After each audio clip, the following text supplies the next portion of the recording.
Bismillahirrahmanirrahim. Assalamualaikum warahmatullahi wabarakatuh.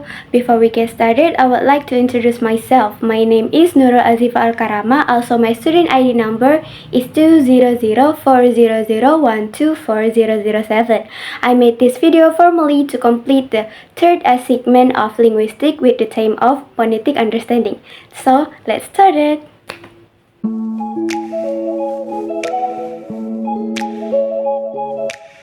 After reading the definition of phonetic from two distinct sources, what is phonetic? Following on from the two sources, phonetic is the branch of linguistics that covers the sound of speech and focuses on how the sound in speech can be physically conveyed to the present meaning.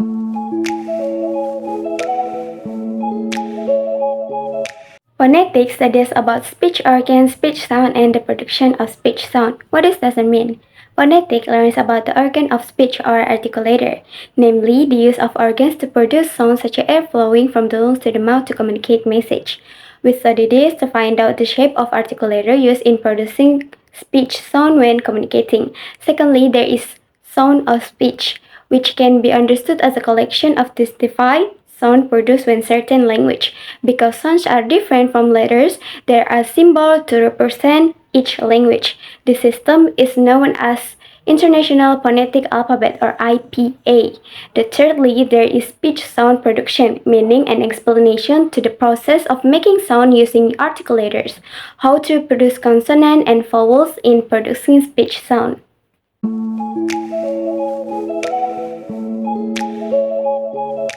Consonant is the part of segmental sound. Then what is consonant?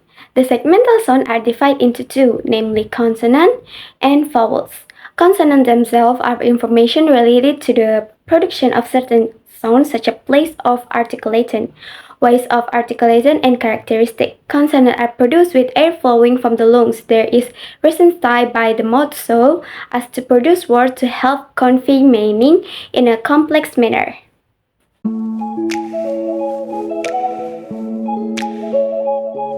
After knowing what is consonant, then how are consonant sounds produced in terms of place and manner of articulation? Point of articulation can be understood as a specific location in the mouth, such as tongue, teeth, lips, palate, etc. In American English consonant, there are 9 sounds that can be remembered easily, namely bila, ken, peva, glola, including bilabial, labiodental, dental, alveolar, palatal, alveolar, velar, glottal, and labiovelar. Then the way of articulating describes two things. First, how the organs interact with each other to produce consonant sound. The second is the determining factor that characterizes how airflow inhibition influence the production of consonant sounds. So that's all my explanation. May Allah bless this effort and make it beneficial to everyone. If there is an error, it comes from me. Thank you. Wassalamualaikum warahmatullahi wabarakatuh.